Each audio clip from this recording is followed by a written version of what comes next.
masih sama.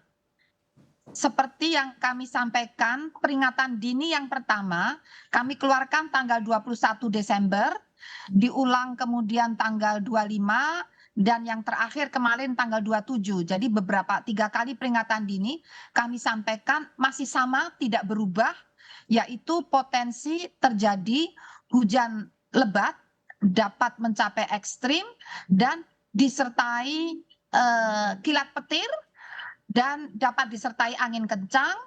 Diprediksi saat itu ya mulai hari ini, kalau di DKI mulai besok ini jadi tidak sama untuk wilayah-wilayahnya sampai di tahun baru itu dapat terjadi, terutama di wilayah di Jawa, yaitu mulai dari Banten, DKI, Jawa Barat, Jawa Tengah, DIY, Jawa Timur, Bali, dan Nusa Tenggara Barat, Nusa Tenggara Timur.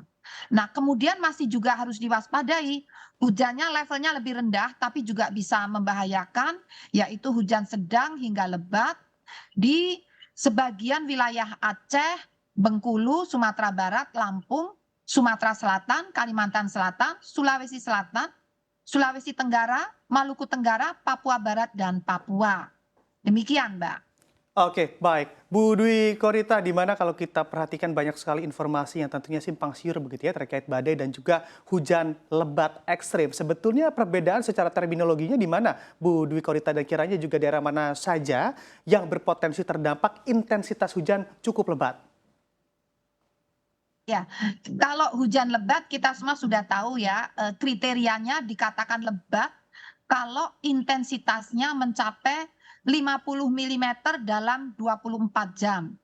Nah, sangat lebat dari 50 mencapai 100 mm dalam 1 hari atau 24 jam, dan hujan ekstrim itu saya ulangi ya, kalau lebat itu 50 sampai 100 mm, kalau sangat lebat 100 sampai 150 mm, di atas 150 meter itu dikatakan hujan ekstrim. Nah, kalau badai itu mudahnya tuh kalau kita lihat tornado. Ya, jadi tapi di laut. Badai itu ada sirkulasi siklonik di laut dan pertumbuhannya itu tidak mendadak seketika. Jadi diawali dengan adanya area dengan tekanan rendah di samudra ya, dapat berkembang menjadi bibit siklon dan akhirnya menjadi badai tropis di Indonesia ini, misalnya menjadi seperti seroja, seperti badai cempaka, badai dahlia. Dan karena kita di wilayah tropis, umumnya badai ini kalau terbentuk di samudra, begitu menyentuh lintang 10 derajat, ini akan membelok, meninggalkan lintang itu. Karena di wilayah tropis ini ada rotasi bumi yang paling kencang itu ada di wilayah tropis ya, karena jari-jari bumi yang paling panjang, akibatnya ada gaya Coriolis yang menghalau badai itu untuk kembali ke laut lagi.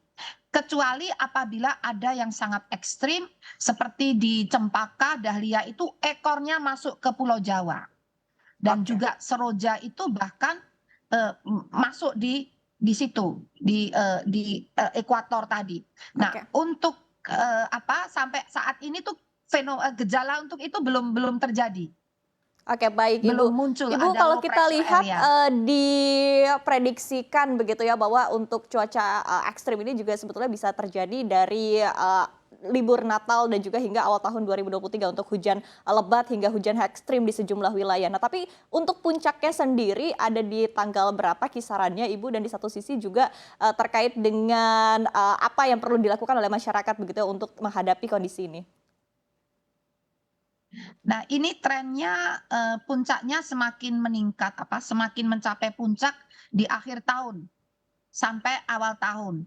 Ini trennya demikian. Nanti mulai menurun setelah tanggal 3 Januari ya, itu mulai menurun ya untuk sesaat, namun nanti akan meningkat lagi. Jadi fluktuatif begini, karena saat ini di Jawa, ini terutama Jawa, Bali, sedang mengalami puncak musim hujan di bulan Desember Januari. Namun puncak itu tidak selamanya di atas, ada turun sedikit lalu nanti naik lagi, ada gelombang. Seperti itu. Sehingga kami mohon kewaspadaan, kehati-hatian, terus memonitor informasi cuaca. Saya mohon dengan sangat gunakan informasi dari sumber resmi yang dipercaya pemerintah, yang memang tugasnya di bidang memberikan informasi peringatan dini. Karena harus ada quality control dalam memberikan informasi sebelum keluar ke publik, itu harus ada tahap quality control-nya. Nah, kalau bukan sumber resmi, tahapan itu yang sulit untuk diwujudkan. Jadi agar tidak terombang-ambing, mohon izin dipercayakan pada informasi resmi dari pemerintah.